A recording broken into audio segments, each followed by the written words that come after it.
Well, they had a lot of nice things to say this morning.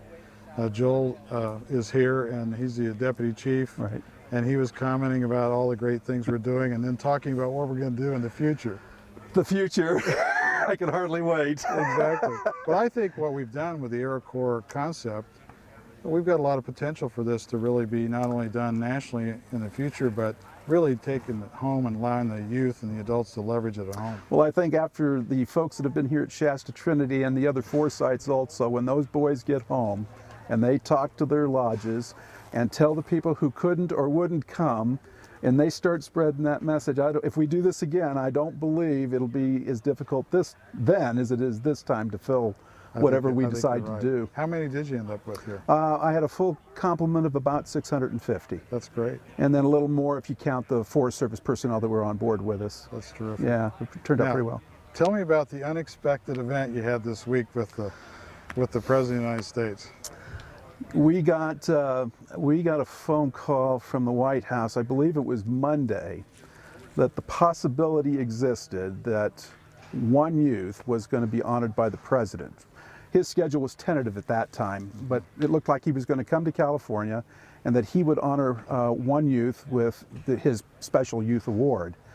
And as the week kind of presented itself, every morning when I'd come into our little office, Toby would say, "Oh, but it's better than that. There's 2 boys now that are going to be involved." And then there was all 3. Right. And it was really a treat to see their faces when we got to tell them that they were not only going to get to see the president, but to receive directly from him that award. And I got to tell you something, I've been privileged all my life in the Boy Scouts to see a lot of special things.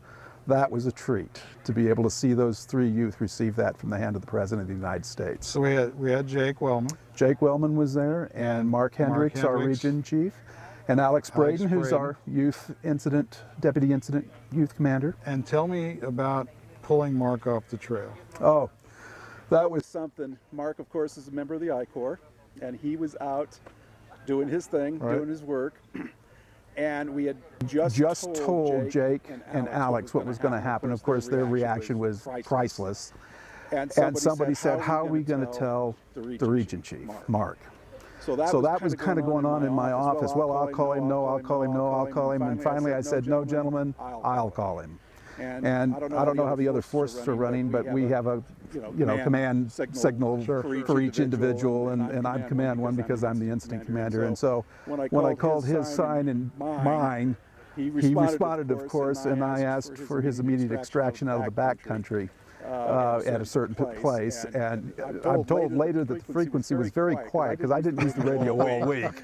And Mark, I find out later, thought he was in a lot of trouble for something. So what we did is we had a copy of the press release. We had Jake and Alex meet him at the trailhead where he came off, where they shared that with him. And of course, he was very thrilled. And when he got back, it was quite emotional among the 3. And I got to tell you, Toby and I are a bunch of pansies too, because we were crying. Well, sure. It was just emotional as all get out. All summer we've had terrific publicity. We've had front page articles in small newspapers in the Salt Lake Tribune. We had a nice article there, but this really topped everything because the Forest Service combined with the Boy Scouts combined with the White House really made something very special. And those kids were on cloud 9 yesterday. They got to wear the presidential pin when we saw all of you about 7 o'clock last night.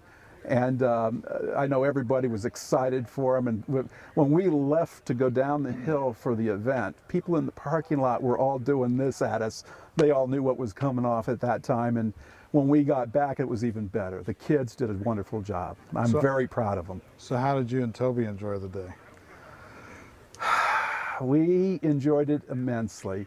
Toby worked his tail off for this. A lot of the credit goes to Toby for all the things that actually happened. And finally, he did a wonderful job. And Toby and I got to be about 60 yards away. And when President Bush came down the steps, of course, greeted the governor and the mayor of the city, and then he turned to our 3 chiefs. And it was funny because they took the formal pictures, he pinned them, Right. And then all of a sudden we could see the president draping his arms around 2 of the boys, and the governor did the 3rd chief. And the pictures happened that with the seal of the President of the United States on Air Force One right behind him. Very nice. That was special, and I don't know about what the boys were doing, but Toby and I had hankies. Exactly right. It was very, very neat. Well, it's a once in a lifetime opportunity, and it really was great to see that recognition. And I know in talking to Jake, especially, because he's been at every site, Sure. that he was a little concerned about accepting an award like that for himself, and really wanted to make sure everybody understood it was for everybody who's worked on the project, which is really right. All 3 youth, in some of the discussions I heard, not one of them said it was for me. They all knew they were accepting that award on behalf of the Boy Scouts of America, the Order of the Arrow, and all 180,000 members. Exactly. And 4.6 million Boy Scouts. They knew exactly cool. They knew exactly what that was about. Exactly right. So how would you really sum up the experience for not only the staff but the participants here for the week? After listening to everybody as they came off the trail yesterday, of course today's recreation day here, Right. this has exceeded all of my expectations. As we've discussed, safety, of course, was first. It was the one thing that was emphasized over and over and over again. No helicopter rides. We didn't have to medevac anybody out. You have the normal, scrapes and cuts and those Sure. types of things that you're going to have with this type of work. But it has exceeded all of our expectations, and we met all of the goals and then some. Well, I know in just talking briefly to the Forest Service people at each site, every week, we've been able to exceed expectations, meet or beat the goals that we had, and they just can't wait for an opportunity for us to do this again. So one of the things we're going to have to look at is just how we really Sure. do this at home, get people to work at home, do this without the need for us to set up something on a national level. But it's encouraging to know people want to do this. And I've heard people almost at every site comment about this being the best event they've ever been to. And when are we going to do it the next time? Which is kind of special. I think it is. I mean, that's special. really a very positive thing. I'll have to tell you on a personal note too, that when I ask each of the incident commanders, each of you volunteers to participate in that role, it was an exciting thing that none of us really understood. We all knew it was more than 1 hour a week. Yeah. But I got to tell you personally, from the bottom of my heart, thanks for everything you've done. I appreciate it, Brad. You bet. It's been a pleasure. Great. Thank you. You bet.